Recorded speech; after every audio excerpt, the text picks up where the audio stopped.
किंतु बदशेबा गर्भवती हो गई। ये सारी गर्भवती हो जाती हैं, जैसे मरियम हुई थी ना गर्भवती, ईसा पैदा हुआ था और शादी के बाद किसी और के घर में उसके जन्म दिया। शादी की तो बताया नहीं मैं गर्भवती हो गई हूं, ऐसे छिपे हुए लोग होते हैं। पता चला जब उनका सुहागरा थी तब पता चला इसके पेट में तो बच्चा है, मरियम के पेट में। और बच्चा कौन था? ईसा। तो भारत में वैसे ऐसी औलाद को हरामी की औलाद कह देते हैं।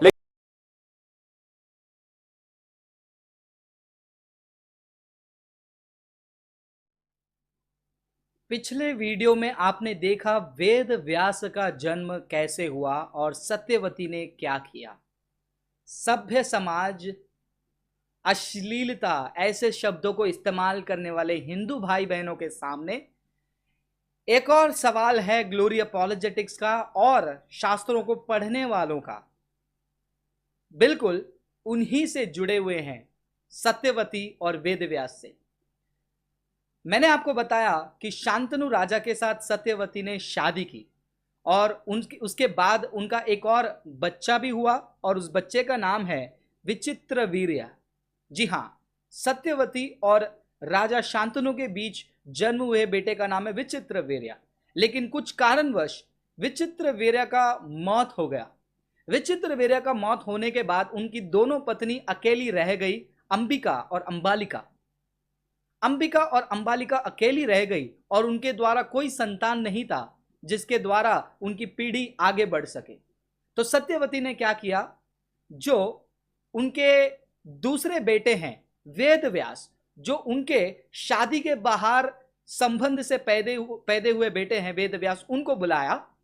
जो पराशर ऋषि के द्वारा जन्म लिए उस बेटे को बुलाया और उनको कन्विंस किया कि ये जो मेरे दोनों लड़कियां हैं, यानी कि जो बहुएं हैं, अंबिका और अंबालिका दोनों विधवा हैं और उनके द्वारा बच्चा नहीं है, तुम उनके साथ शारीरिक संबंध बनाओ और उनके लिए पीढ़ी उत्पन्न करो।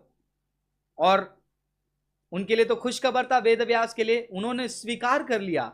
और सब तैयारी करने के बाद पहले वेद व्यास जो है अंबिका के कमरे में जाते हैं। अंबिका के कमरे में जाने के बाद उनके घोर उस तपस्या करके आने के बाद वो जितना गंदा दिखते हैं, बाल वाल देखकर वो बहुत ही घबरा गई अंबिका घबराने के बाद उन्होंने अपने आंखें को बंद कर लिया और वेद व्यास ने उनके साथ शारीरिक संबंध बनाकर समाप्त कर दिया।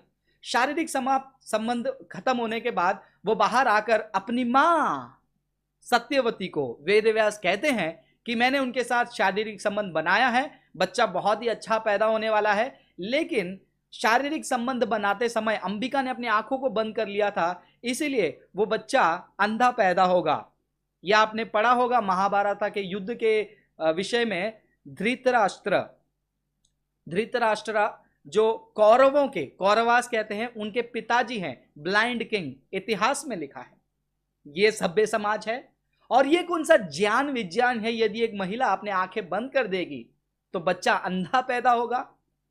दूसरा, अंबालिका के पास वेद व्यास गए, लेकिन अंबालिका के पास वेद व्यास जाने के बाद अंबालिका जो है वेद व्यास के सूरत को देखकर वो भी घबरा गई और वो घबरा कर जो है थोड़ी सी पीली पड़ गई। और थोड़ी सी पीली पड़ने के बाद उन्होंने अपना शारीरिक संबंध समाप्त किया और बाहर आकर फिर से अपनी मां सत्यवती को उन्होंने कहा कि मैंने शारीरिक संबंध बनाया लेकिन वो पीली पड़ गई, इसके वजह से इसका बच्चा भी जो है पीला होगा। और उस बच्चे का नाम रखा गया पांडु, जो पांडवों के, जो आपने महाभारत में सुना होगा 5 पांडव, वो पांडवों के पिता थे।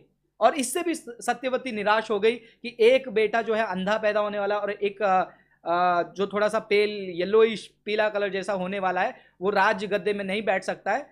तो वो फिर से कोशिश करने को कहती है और उस समय में अंबालिका को मन नहीं करता है और अंबालिका की नौकरानी आ जाती है और वो नौकरानी इस ऋषि को स्वीकार कर लेती है और उस नौकरानी के द्वारा एक और बेटा जन्म लेता है जिसका नाम है विदुरा। क्या ये विज्ञान है, ज्ञान विज्ञान की बातें हैं? क्या ये अश्लीलता नहीं है? क्या ये सभ्य समाज वाली बातें हैं? मेरे हिंदू भाई बहन, इस सवाल का जवाब दीजिए, हम इंतजार कर रहे हैं और ऐसे बहुत सारे सवाल हम उठाएंगे। अब आपकी बारी जवाब देने का और सवाल हम पूछेंगे। मेरी नेक्स्ट वीडियो का इंतजार जरूर कीजिए। सारी वीडियो एक से एक भयंकर, एक से एक अच्छी, एक से एक उत्तम होने वाली है। आपने वीडियो देखी, बहुत बहुत आभार है। वीडियो को लाइक जरूर करें, वीडियो को शेयर जरूर करें।